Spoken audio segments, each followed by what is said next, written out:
जानवरों के प्रति क्रूरलिटी होता है। हर घर में हो रहे, हर कॉलोनी में हो रहे, हर जिले में हो रहे और हर सरकार का। जहाँ पर जीव हत्या एक पाप है। 300 करोड़ जानवरों की हत्या हो रही है। क्रिमिनल माइंड एक्टिविटी को जानवरों से हो रही है। क्या उन जानवरों के लिए इंश्योरेंस कवर नहीं होना चाहिए? कि अभी भारत में एनिमल्स के लिए हेल्थ केयर फैसिलिटीज नहीं है। स्पोन के लोग लहसुन प्याज तक नहीं खाते। तो क्या आपका कुछ आगे पॉलिटिक्स में जाने का विचार तो नहीं है? देश के सारी जानवर को सही तरीके से कल्याण मिले, ना सिर्फ मेरे बाउंड्री के अंदर रहते हो, मेरे घर के अंदर रहते हो जानवर। जो गाय दूध नहीं देने वाली है, गाय के बछड़े हैं, कसाई खाने से जाते हुए रास्ते से छुड़ा करके लाया गया। नमस्कार, हरे कृष्णा। मैं राजेश वर्मा, चार्टर्ड अकाउंटेंट, आप सभी का स्वागत करता हूं द एनजीओ गुरु शो में। आज के इस एपिसोड में हमारे साथ हैं हाउस ऑफ स्ट्रे एनिमल्स के फाउंडर संजय महापात्र। जो सभ्यता बोलते, जो भारतवर्ष एक सभ्यता को लेके आगे बढ़ते हुए आज यहाँ तक पहुँचा हुआ है, तो वो सभ्यता मुझे आपके ऑफिस से नज़र आते हैं सर। हमेशा आप हरे कृष्णा बोलते हैं तो कितना शुद्ध लगता है। मैं पुरी से आया हूँ सर। पुरी मेरे एक बात प्लेस है, और जगन्नाथपुरी जो आपका इस्कॉन, शायद अगर जगन्नाथपुरी को बहुत बड़े मानते, सबसे बड़ा धर्म स्थान अगर इस्कॉन के लिए कोई है तो जगन्नाथपुरी है। मैं वहीं से आता हूँ, और मैं बाकी में मैं बिलीव करता हूँ कि इंसान को हमेशा सभ्य रहना चाहिए, हमेशा सभ्य रहना चाहिए। ये आपकी सरलता है कि आप सामने वाले के गुण को देखते हैं। आप खुद ही गुणों के खान हैं। और आज मैं चर्चा करने वाला हूं, आपके नेगेटिव पॉजिटिव दोनों चीज़ों का चर्चा करूंगा। बिल्कुल सर। मैं बिल्कुल आसानी से नहीं छोड़ने वाला आपको सर, बिल्कुल नहीं सर। क्योंकि हमारा जो द एनजीओ गुरु शो है, यहाँ पर सर हम बुलाते तो आपका सारी जवाब का दूंगा, क्यों कि हम बड़े ट्रांसपेरेंट, बड़े हार्डवर्क और होनेस्टी के साथ काम करते हैं। और जो होनेस्टी होते हैं ना, वो कभी किसी को नहीं डरते, एक रास्ता अपना चुना के जाते हैं। और लेकिन इनका रास्ता कठिन होता है, लेकिन जब वो पहुंचते सफलता के तक, तो वो कठिन दूर नहीं आता। और वो जो सेटिस्फेक्शन आता है जब वो सफलता तक पहुंचते, तो शायद इससे बड़ा लाइफ में जो मिलना मुश्किल है सर। संजय जी, सबसे पहले मैंने दर्शकों को बताया आपने कि आप प्राणियों के कल्याण के लिए, आप खास करके बेजुबान जानवरों के चेहरे पर खुशी लाने के लिए, उनके कल्याण के लिए काम करते हैं। आपने एक बात बोला, मैं प्राणियों की सेवा करता हूँ, ना सिर्फ जानवर, इंसान का भी करता हूँ सर। और मैं जब जानवर की सेवा करता हूँ, कहीं ना कहीं वो कन्वर्ट करते हैं इंसान की तरफ सर।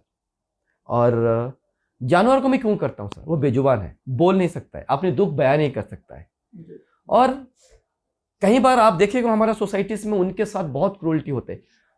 लोग आंख बूझ के, लोग देखते भी फिर भी क्रूरल्टी होता है। जो जानवरों के प्रति क्रूरलिटी होता है, उसके बारे में आपको कैसा लगता है और क्या बोलना है आपको उनके बारे में? सर, जो जानवरों के प्रति क्रूरल्टी हो रहे, ये क्रूरल्टी हर घर में हो रहे, हर कॉलोनी में हो रहे, हर जिले में हो रहे, हर स्टेट में हो रहे, और हर सरकार कर रहे सर। इसका मैं चैलेंज दे सकता हूँ, इस चीज को सर मैं चैलेंज दे सकता हूँ। एनिमल्स की फंड्स, एनिमल्स की मिनिस्ट्री है सर। एनिमल्स पर बहुत फंड्स आता है, लेकिन वो फंड्स एनिमल्स तक नहीं पहुंच पाता है। वो नेग्लेक्ट होता है एनिमल्स की जो नेग्लेक्ट जब होता है, और इसीलिए सोसाइटीज में लोग एनिमल्स के खिलाफ नारे उठाते हैं। और सोसाइटीज में अगर 100 लोग रहते हैं, 80 लोग जानवर के खिलाफ है, तो 20 लोग जानवर की मदद करते हैं। तो सरकार उन 80 लोगों को मदद करता है, क्योंकि वोट बैंक है 80 लोग, मेजोरिटी ऑफ लोग इज वोट बैंक। तो हम अपना जो ईमानदारी वहीं पे खो बरते कि किसी के जीवन के साथ हम खेलते, क्योंकि जीवन सबकी है, आपकी भी है, मेरे भी है, और जानवर के भी है। और सुप्रीम कोर्ट ये नहीं बोलता है कि भाई लाइफ है तो वो हमारा संविधान में आता है, उसको भी इतना अहमियत दिया जाए, लेकिन हम वो बोल नहीं पाता है। सब कुछ हम जानवर को छीन लेते हैं, सब कुछ हम जानवर के बच्चे छीन लेते हैं, जानवर की माँ छीन लेते हैं। इनको 3000 करोड़ जानवर को एक दिन हम मार के खा जाते हैं सर। हिंदुस्तान खा जाता है सर, वर्ल्ड की बात छोड़ दीजिए, हिंदुस्तान की बात कर रहा हूं मैं। और हम दुख की बात है। हाँ, और हम इनके लिए एक कम्युनिटी किचन नहीं खोल पाते, कोई खाने की कोई इनको साधन नहीं है। इनके लिए कोई हॉस्पिटल में साधन जो है 2 बजे 12 बजे डॉक्टर नहीं मिलते वहां पे, इनके लिए कोई मेडिसिन नहीं है। कोई भी एक डॉग आप देखिएगा हिंदुस्तान में किसी भी एक डॉग को सही तरीके से वैक्सीन नहीं लगाया गया। वैक्सीन हर साल लगता है, एनुअली लगता है। अगर आप एक बार लगा दिया तो पूरा साल, पूरा 12 साल तक डॉग जीता है, 12 साल तक लगा।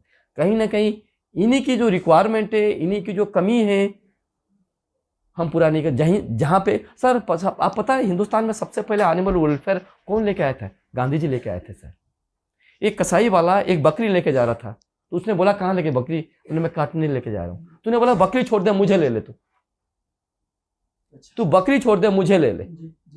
वो बकरी उसे खरीद लिए गांधी जी, अपने पास पाले थे सर।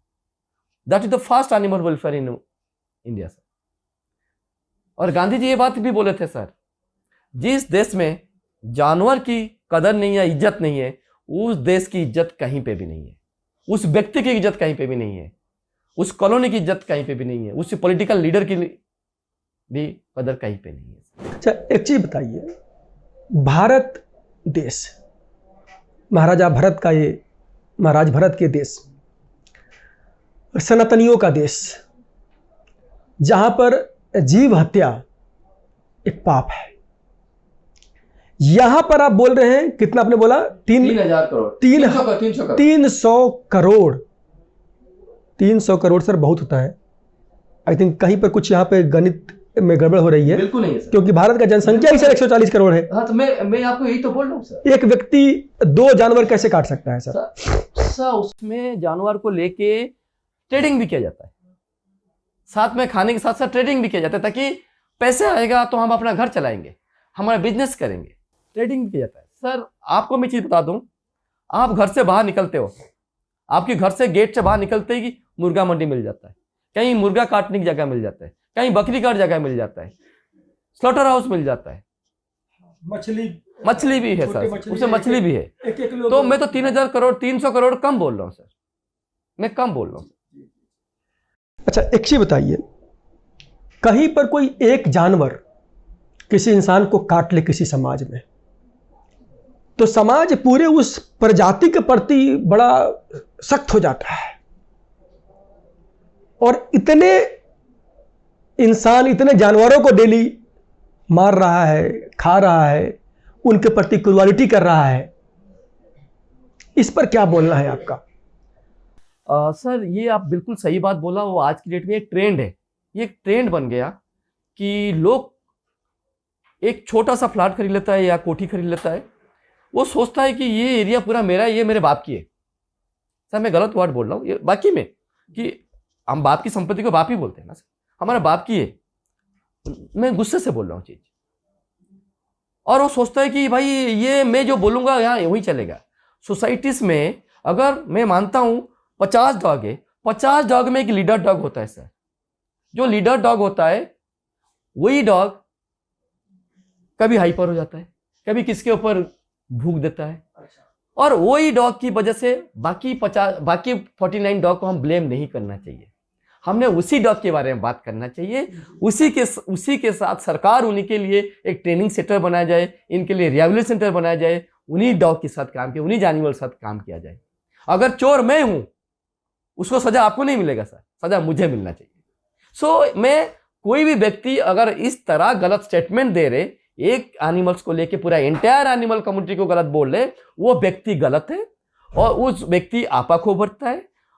हमें ऐसे नहीं करना चाहिए। ये एक साइकिल है सर, एनिमल्स, ह्यूमन, पेड़ पौधे, नदी नाला, एक साइकिल है। अगर बिना एनिमल्स की आप जी नहीं सकते हो सर, ह्यूमन सोसाइटी भी नहीं रहेगा, विलुप्त हो जाएगा। क्यों मैं चैलेंज दे रहा हूं सर, एक दिन आएगा जिस तरह एनिमल्स के साथ ये हमारा ह्यूमन सोसाइटी पढ़ रहे, इनके खिलाफ जा रहे, एक दिन आएगा ये ह्यूमन सोसाइटी, हम भी एनिमल से सर आदि मानव से पैदा हुए हैं। वो हम आदि मानव, हम वो जानवर बोलते हैं, जंगल में रहते हैं, ठीक है। और हम थोड़ा डेवलप करके, हम अपने आप को जितने डेवलप करते हुए जा रहे हैं, हम इतने विलुप्त करके जा रहे हैं अपने सभ्यता को। तो मैं यही आपको ये बोलना चाहूंगा कि किसी के साथ अगर कोई सब बलात्कार कोई एक करता है, सजा उसको मिलता है, जो नहीं करने वाला को नहीं मिलेगा। अगर बलात्कार करने वाला एक सोसाइटी से में रहते हैं, सोसाइटी के सारी लोग गलत नहीं है। सो मैं आपकी इस शो के माध्यम से लोगों को ये बोलना चाहूंगा कि इसके ऊपर काम किया जाए। वो बेजुबान है, इनके ऊपर काम किया जाए, इनके लिए कम्युनिटी, उनके लिए रिहेबिलिटेशन सेंटर खुल जाए और ऐसे डॉग को ट्रेनिंग दिया जाए।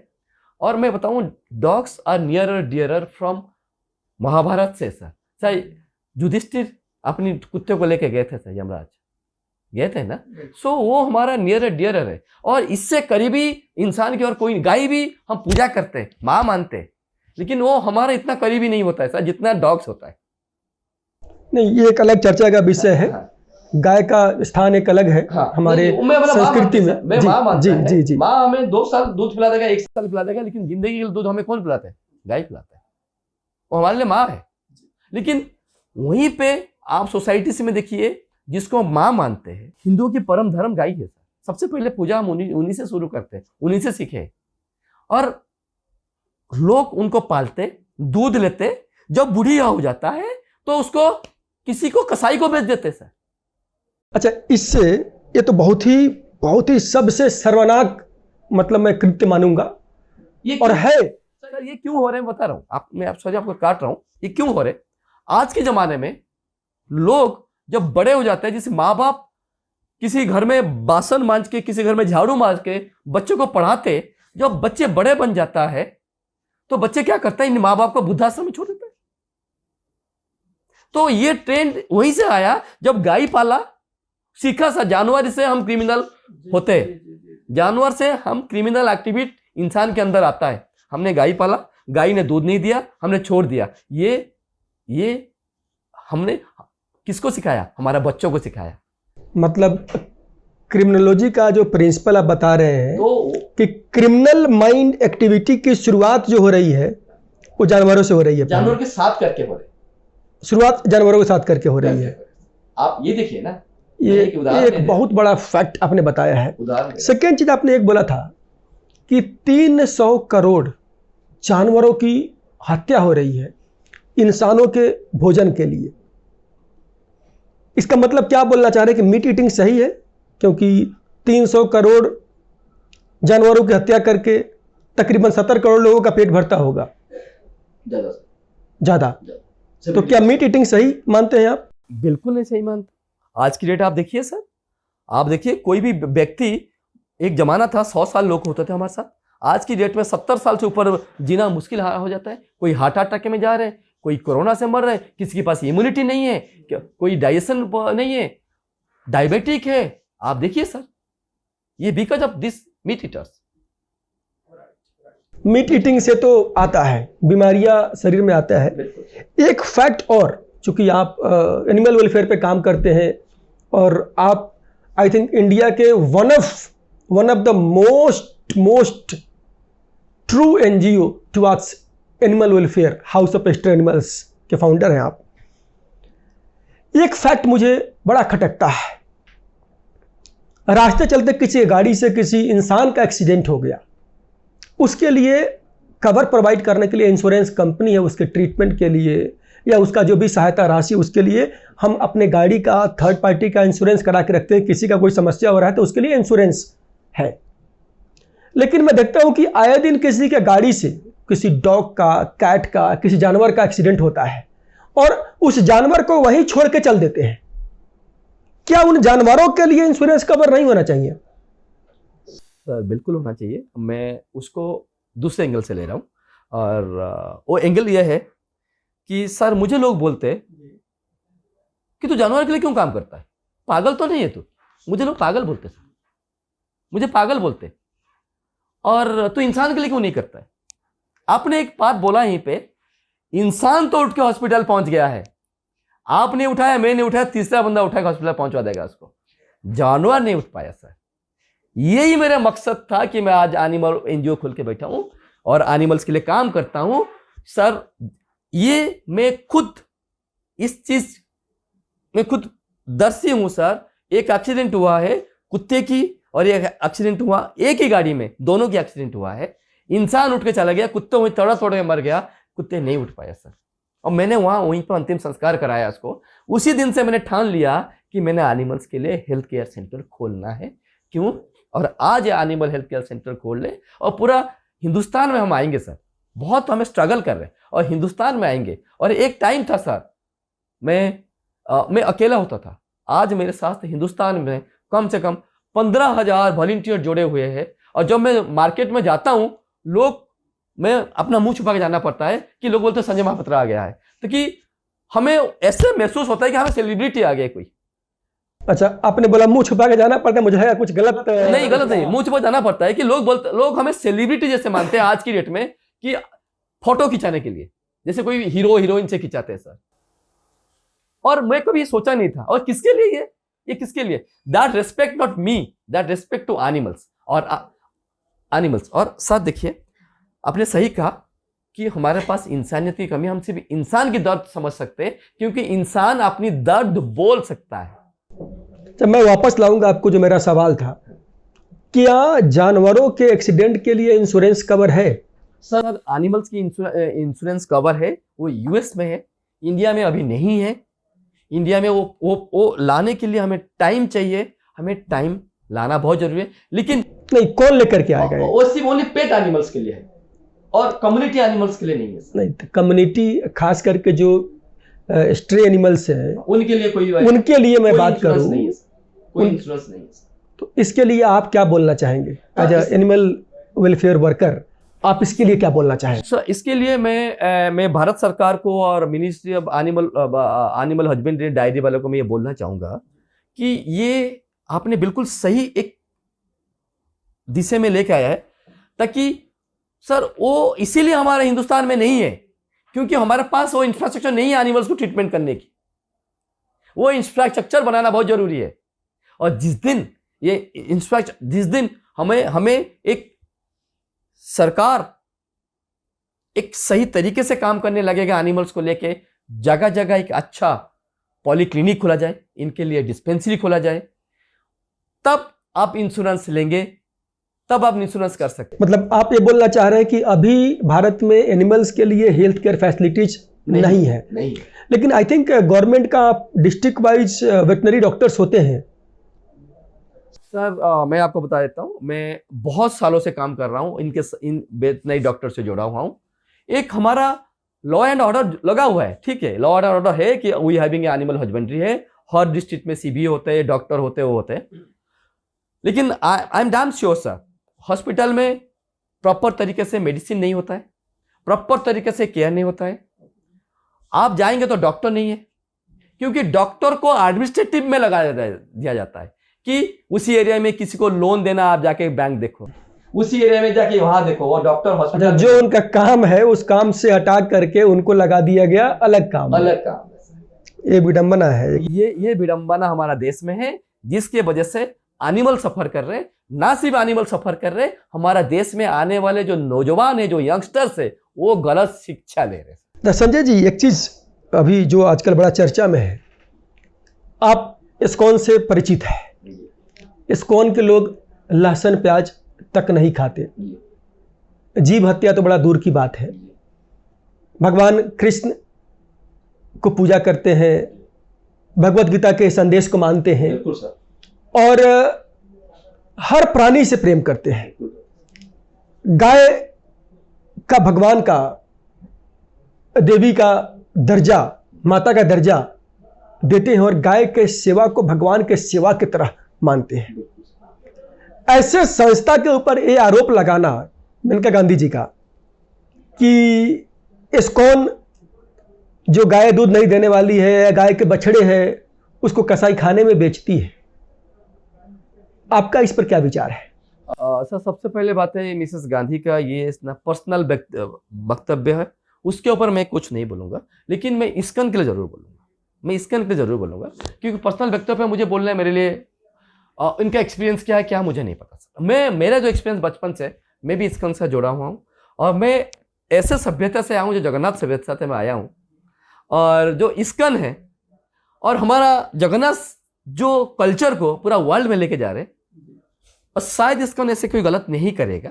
कहीं ना कहीं इस चीज को गलतफहमी उन तक पहुंची, कोई गलतफहमी हुई है, जिसको दूर करना चाहिए।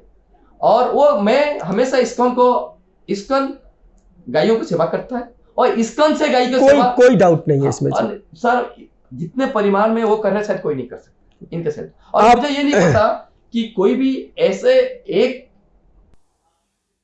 धर्म संस्था कि इस तरह गाय के साथ गलत नहीं करेंगे और मुझे पूरा उम्मीद है इस्कॉन के ऊपर से नहीं करेंगी शायद। हाँ एक हल्दू चौर में, हाँ। हल्द्वानी नैनीताल के पास एक गौशाला है, वहाँ पर श्री नित्यानंद पाद आश्रम, रामेश्वर दास जी है, वहाँ पर गौशाला चलाते हैं। समय मिला मैंने आपके देखा सामने है। आए हो। अच्छा, आप मिले हुए हैं उनसे? मैंने देखा है वहाँ पर तकरीबन 2000 से ऊपर गाय है, और उस 2000 गाय में से ना 20 गाय भी आपको नहीं मिलेंगी जो दूध देने वाली है। 1980 1980 गाय आपको ऐसे मिलेंगी जो कसाई खाने से जाते हुए रास्ते से छुड़ा करके लाया गया। वो पूरा सर लड़ते हैं, पकड़ के छीन करके लाते हैं, अगर कोई कसाई खाने लेके जा रहा है, गाड़ी ट्रक से लेके जा रहा है तो। और ऐसे गायों को रख करके उनका पूरी तरीके से इतना बढ़िया सेवा करते हैं सर वो लोग। ऐसे संस्था के ऊपर इस तरीके से इल्जाम लगाना गलत है। चलिए, उनका जो भी गलतफहमी है दूर होना चाहिए, इससे आगे बढ़ते हैं। सर नहीं, मैं आपको जी। एक चीज बोल रहा हूँ, कोई भी संस्था जानवर के लिए काम करता है, हम उनके साथ खड़ा होकर उनको मदद करना चाहिए, हमें मदद करना चाहिए। अगर मैं एक एनजीओ चला रहा हूं, इसके नहीं है कि मैं अपनी एनजीओ के बारे में सोचूंगा सर, नहीं, चीजें गलत है। हाँ, मैं अपनी एनजीओ के लिए नहीं सोचूंगा, मैं जो एनिमल्स के लिए काम कर जो एनजीओ में सबके लिए सोचूंगा। सर देखिए क्या होता है आज के डेट में, जो मैं 16 साल की एक्सपीरियंस हिंदुस्तान में लिया हूं और मुझे जो आया है मैं आपको बता देता हूं। लोग क्या करते हैं, एक शेल्टर खोलते हैं, एक बाउंड्री बनाते हैं, वो लोग उन्हीं बाउंड्री तक सोच उनका होता है, आगे नहीं होता सर। लेकिन सर मेरे सोच ये है, मेरे बाउंड्री में जो जानवर है जो केयर कर रहे हैं, इसके अलावा जो मेरे बाउंड्री के बाहर एनिमल्स है, जैसे आप केयर कर रहे हो, आप केयर करो, मैं आप लोगों को मदद करूं और उन तक अच्छे मदद पहुंचे। बहुत अच्छा विचार है आपका, बड़ा सूक्ष्म डिफरेंस है। मतलब आपको समझना चाहिए कि आपका उद्देश्य प्राणी का कल्याण है, बस जानवरों का कल्याण है, बिल्कुल। ये आपके एनजीओ का कल्याण है। मेरे उद्देश्य है यूनिक नेशन, देश के सारी जानवर को सही तरीके से कल्याण मिले, ना सिर्फ मेरे बाउंड्री के अंदर रहते हो, मेरे घर के अंदर रहते हो जानवर को मिले, ये मेरे प्राण है। अगर मैं किसी को जाके ब्लेम नहीं करूंगा, मैं उसी ब्लेम को दूर करने के लिए इसके साथ मिलकर काम करूंगा, तब जाके हम अच्छा काम कर सकते हैं। तब हमारे पास नजर आएगा आप कितना होनेस्ट हो, आप कितना हार्डवर्किंग हो, आप किस तरह सोच आगे अपने पीछे वाले पीढ़ी को दे रहे हो। ये बहुत जरूरी है, मिलजुल के काम करना, और कोई भी समाधान को, कोई भी तकलीफ आता है उसे समाधान करना, ये हम सबका काम है। मुझे तो पता है आपके बारे में, आपके संस्था के बारे में, लेकिन अपने दर्शकों के लिए, और खास करके वैसे लोग जो एनिमल वेलफेयर से ताल्लुकात रखते हैं, जो बेजुबान जानवरों के कल्याण के लिए जिनके दिल में दर्द होता है, उनके तड़प से उनको तड़प होती है, ऐसे लोगों के लिए मैं आपसे पूछना चाहूँगा कि आप ये जो संस्था चला रहे हैं, मैनेज कर रहे हैं, इसके लिए फंडिंग का क्या सोर्स है आपके पास? फंडिंग कहाँ से लेते हैं आप? सर मैं आपकी शो के माध्यम में लोगों को बता दूं, लोग मुझे बोलते तो जानवर की सेवा क्यों करते हो, वो एक पागल है। अगर मैं जानवर की सेवा नहीं करता, सोसाइटीज में अगर गाय भैंस गधे घोड़े कुत्तों को खाना नहीं मिलता, उनका आक्रामक इंसान की तरफ होता। अगर कोई व्यक्ति भूखा रहता है, वो धीरे धीरे आक्रामक बढ़ जाता है, बीमार होता है, हिंसक हो जाता है। और अगर सोसाइटीज में एनिमल्स है, जो डॉग्स है, अगर मैं उनको वैक्सीनेशन नहीं करूंगा, मैं रेबीज फ्री सोसाइटी कैसे बनाऊंगा? अगर एक कुत्ते को रेबीज हो गया, वो 2 कुत्ते को काटता है तो आगे कुत्ता इंसान को काटता है, मैं उस चीज को रोक रहा हूं कि इंसान तक वो बीमारी नहीं पहुंचे। आप ऐसे में एनिमल वेलफेयर के माध्यम से ह्यूमन वेलफेयर कर रहे हैं। यस दैट लोग जो मुझे पागल बोलते हैं, उन लोगों को समझना चाहिए कि हमारे साथ दे, ताकि इन एनिमल्स को और ज्यादा मदद करें। मैं आपकी जरिए से बोलना चाहूंगा कि देखिए, फंड्स को लेके बहुत कमी होता है। आपको पता है, डे 1 से हम बहुत मेहनत करते हुए आ रहे हैं, और आज जब हम एस्टैब्लिशमेंट हुए, फिर भी हमारे पास पैसे की कमी इसीलिए है क्योंकि मैं कम एनिमल्स को कर पाता था। आज आप देखिए सर, हर साल मैंने फूड ड्राइव करता हूं, और पूरा दिल्ली एनसीआर में 2500 एनिमल केयर की, जो जगह जगह देखे होंगे आजकल बाल्टी में लेके, कोई बर्तन में लेके खाना खिलाते हैं, और किसी का 5,000 तनख्वाह तो किसी 10,000 तनख्वाह है, वो अपनी पैसे से अपनी पैशन पूरा नहीं कर पाता है। तो उनको हम मदद करते, आप आइए, हमसे खाना लेके जाइए और उन बेजुबान तक खाना पहुंचाइए सर। और ये एक मैसेज पूरा देश में जाता है सर, ये सिर्फ मेरे लिए नहीं है, पूरा यंगस्टर को जाता है, एक एजुकेट हो रहे, एक अवेयरनेस हो रहे लोग। और बाकी में हमें फंड्स की बहुत कमी है, लेकिन मैं आपकी शो के जरिए से मैं लोगों को ये बोलूंगा, ना सिर्फ मुझे मदद करिए, लेकिन आपकी आसपास में जो जानवर घर के आसपास बाहर है, उनके लिए आपकी बचा हुआ खाना सर। हमें पहले हमारे माँ बाप बताते थे, पहला रोटी गाय की और आखिरी रोटी कुत्ते की। जी बिल्कुल। मेरे दादाजी खुद आज तक करते हैं इस चीज। मैं एक चीज बोल रहा हूं, हम शहरी लोग बोलते हैं, क्या बोलते हैं, गांव में गाय पालते और शहर में कुत्ते पालते। शहर में कुत्ते इसीलिए पाला जाता है कि हमारे पास स्पेस नहीं है, हम ज्यादा लोग हो गए, हम सोसाइटीज बढ़ाते हुए जा रहे हैं और इन्हीं एनिमल्स की जगह खत्म करते हुए जा रहे हैं। जब इन एनिमल्स को कभी बारिश, धूप और सर्दी से बचने की, सिर रखने की जगह चाहिए होते हैं, हम क्या करते हैं, कूट लात और ईंट पत्थर डंडा और एसिड फेंक के भगाते हैं इनको, या जहर दे के मार देते। बिल्कुल सही बोल रहे हैं। या जहर दे के मार देते। क्यों? कि हम इनके जगह लेके हम इनके ऊपर तानाशाही करते। ये हिटलर, इंसान, humans are Hitler for animals. इंसान हिटलर पन करते, सद्दाम हुसैन पन करते। जैसे सद्दाम हुसैन थे, पतन हुई ना सर सद्दाम हुसैन की, ऐसे इंसान के पतन होगा, वो इंसान को पतन होगा जो जानवर को केयर नहीं करेगा, जो जानवर को रिस्पेक्ट नहीं देगा। और मैं आपकी, ना सिर्फ मुझे मदद करिए, मेरे संस्था का नाम हाउस ऑफ स्टे एनिमल्स है, इसके अलावा जो आपके आसपास में कोई भी एनिमल शेल्टर है, आप उन तक पहुंचिए। आपकी घर के आसपास घूमते हुए जानवर को, और गर्मियों में चिड़ियाओं के लिए दाना पानी अपने छत के ऊपर जरूर रखिएगा, जरूर रखिएगा। इससे पुण्य की काम आप कुछ नहीं कर सकते। यही पूजा है आपकी। आप हर मंदिर में भगवान को पूजा करने जाते हो, पत्थर को पूजा करने जाते हो, उसी पत्थर के नीचे एक जानवर है, एक जानवर है सर। हर भगवान के पीछे एक जानवर है। हम उनको पूजा कर लेते, लाखों हजार डाल देते हैं उन पे, टैक्स से बचने के लिए, उससे बचने के लिए। क्यों ना हम जीवित को मदद करें। देखिए, नर सेवा, नारायण सेवा और जानवर सेवा, ये तीनों का अपना अपना अलग अलग स्थान है। बिल्कुल सर। भगवान पर दूध चढ़ा रहे हैं, उसका अपना महत्व है। बिल्कुल है सर। आप नर की सेवा कर रहे हैं, लोगों के कल्याण कर रहे हैं, उसका अपना महत्व है। और आप बेजुबान जानवरों की सेवा कर रहे हैं, कल्याण कर रहे हैं, उसका अपना महत्व है। और तीनों में आपको सामंजस्य और बैलेंस बिठाना पड़ेगा। बिना बैलेंस बिठाए प्रकृति का संतुलन बिगड़ेगा। बिल्कुल सर। तो बिगड़ा हुआ है सर, तबाही मचेगी। बिगड़ा हुआ है। तबाही मचने का कारण वही होती है, संतुलन का बिगड़ना। बिल्कुल सर। आप किसी दूसरे को के हक को हड़पेंगे, आप जानवरों पे क्रूअलिटी करेंगे, आप जो आज हमारे सभ्यता की, संस्कृति के जो स्थान है, पूजनीय स्थान है, वहां पर जाकर के गलत कृत्य करेंगे, तो तबाही तो आएगी।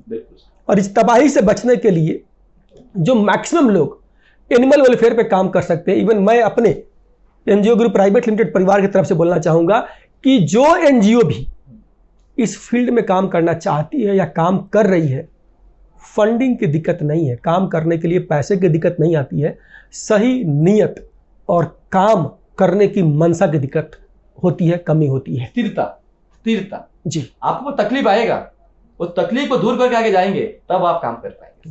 वो बोलते हैं ना सर कि जो सक्सेस का जो रास्ता है ना, बिल्कुल सर, अगर आप स्ट्रगलिंग है, आपने एनजीओ स्टार्ट किया है, आप सक्सेसफुल होना चाहते हैं, तो जर्नी ऐसा प्लेन नहीं होता। बिल्कुल सर।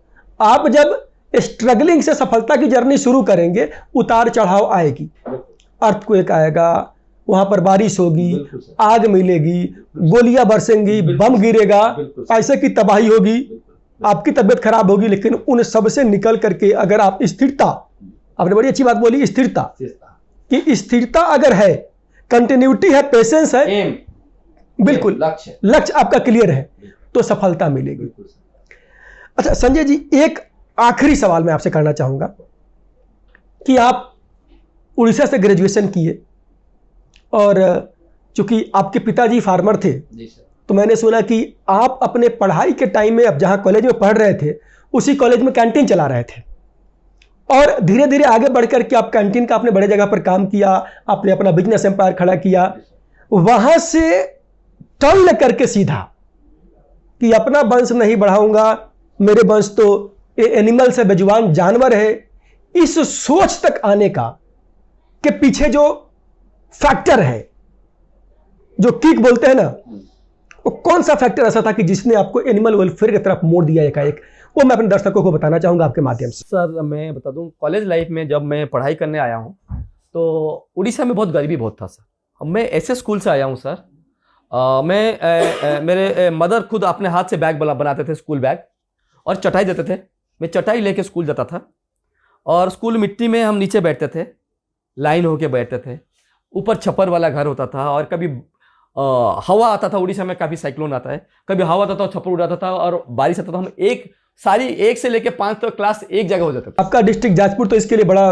हाँ बिल्कुल सर, और बहुत गरीबी से हम आए हैं, गरीबी से आए हैं। और इतने इतने पानी, मिट्टी, जब बारिश होता था इतने इतने मिट्टी के अंदर हम चलते हुए स्कूल जाते थे। और फिर धीरे धीरे हम कॉलेज गए। कॉलेज में मैंने देखा कि गरीबी बहुत है, बच्चों लोगों की पढ़ने के लिए किताब नहीं है, वो नहीं है। जितने मेरे घर से पैसे आता था तो मैं उस पैसे से मैं अपनी गुजारा करता था। मैंने सोचा मैं बाकी लोगों को मदद कैसे करूं, बाकी स्टूडेंट को मदद कैसे करूं। सर आप बिलीव नहीं करेंगे, मेरे साथ जिनको मैं मदद किया, जिसके पास पढ़ने की किताब नहीं होता था, जिसके पढ़ने की किताब नहीं होता था, उनको मैं अपनी किताब देता था, वो पढ़ते थे। और आज वो आईएएस और इनकम टैक्स से बहुत बड़े ऑफिसर है। आप तो जानते भी होंगे इनको सर, आप इनको जानते भी होंगे सर। और ऐसे 3 आईएएस ऑफिसर मेरे साथ हैं सर। मुझे बोलते संजय तुझे क्या चाहिए, मैं इनके पास नहीं जा रहा हूं सर। और मैं आप एक चीज और बोल रहा हूं, मैं 16 साल से एनिमल वेलफेयर में, मेरा कोई वेबसाइट नहीं है सर। मेरे वेबसाइट आप है, लोग है, माउथ टू माउथ है। मेरे वेबसाइट यही है सर। आप गूगल में सर्च करिए कि हाउस ऑफ स्टे एनिमल्स या एनिमल हेल्पलाइन इन इंडिया, सब मेरा नाम जरूर आएगा। यहां पर मैं आपको एक चीज रोकूंगा। देखिए, एज पुराना खत्म हो गया, अब डिजिटल एज आ गया है। इस डिजिटल एज में समय के साथ आपको मोड़ना पड़ेगा, आपको वेबसाइट बनानी चाहिए और अपना डिजिटल प्रेजेंस आपको लाना चाहिए। मैं उस पॉइंट में आ रहा हूँ जो आप बताए कि आप एनिमल वेलफेयर में कैसे आए।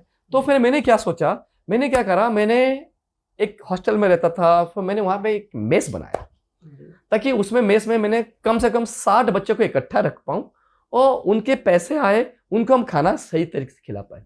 सर उस टाइम 300 रुपये महीने की ब्रेकफास्ट, लंच और डिनर, ब्रेकफास्ट और डिनर देते थे।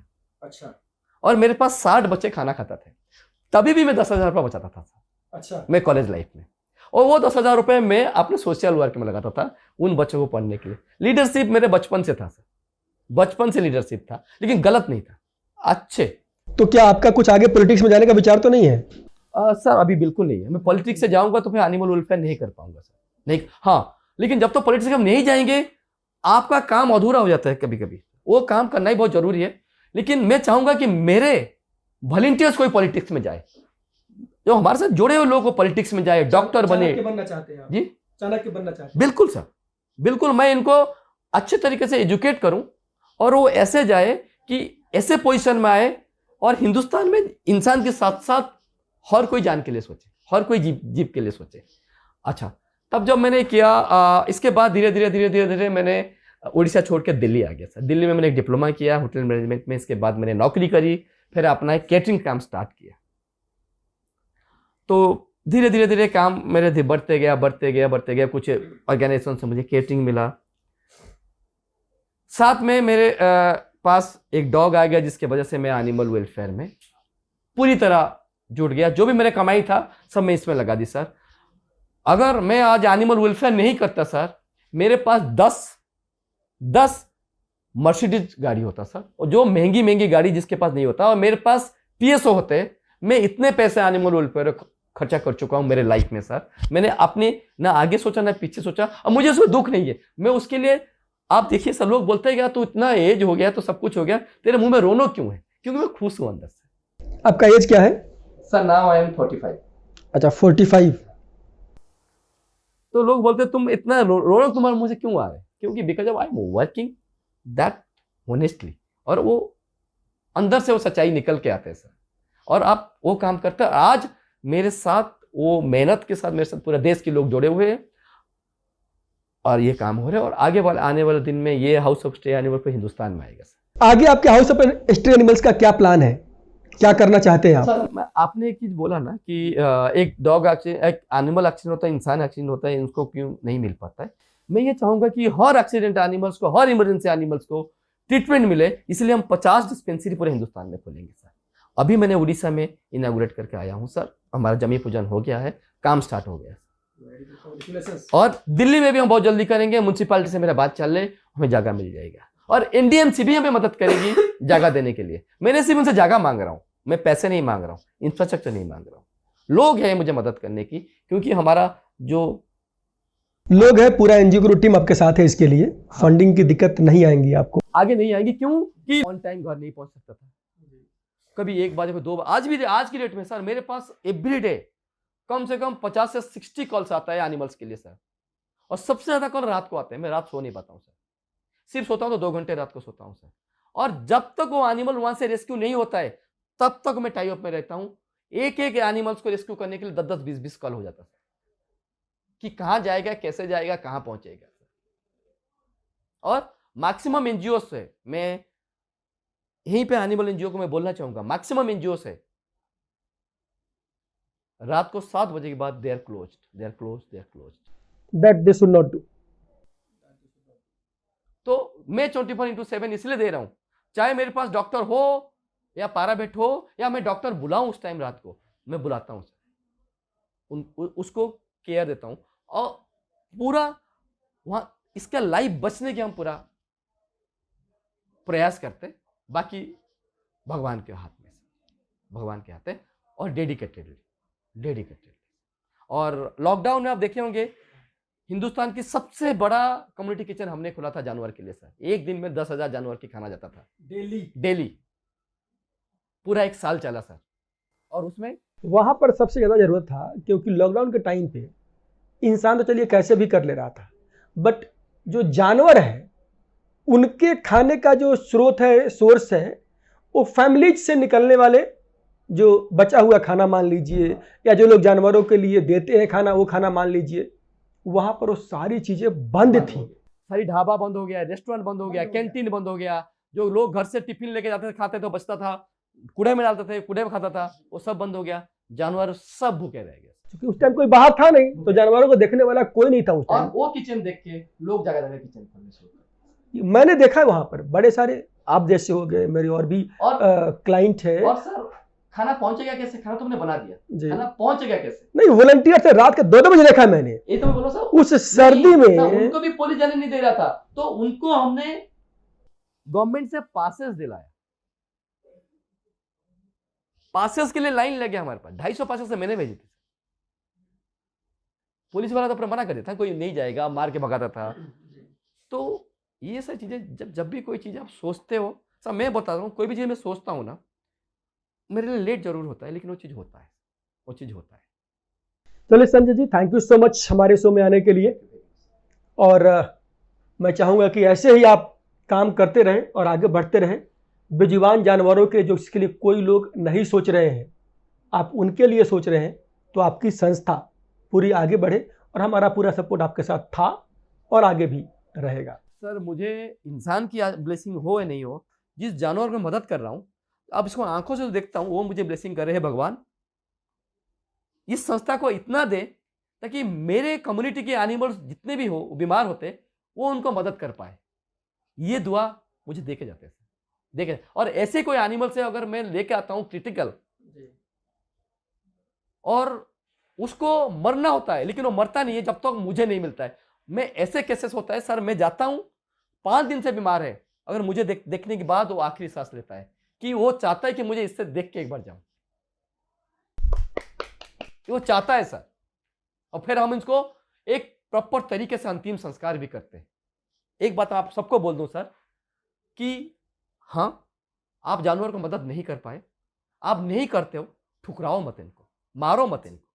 और अगर आपको कोई जानवर डेथ हो जाता है एक्सीडेंट या बीमार से, आप इसको अंतिम संस्कार करने के लिए एटलीस्ट आप एक गड्ढा करके कुछ नमक डाल के वहां इसको रिस्पेक्ट कर सकते हो, उसको आत्मा को सद्गति दे सकते हो।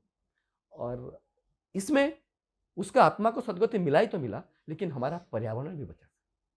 हाँ, पर्यावरण भी बचा। हम पर्यावरण बचने के लिए भी ये काम है सर। हम एक तरफ गलत सोचते, एक तरफ अच्छा भी सोचना चाहिए।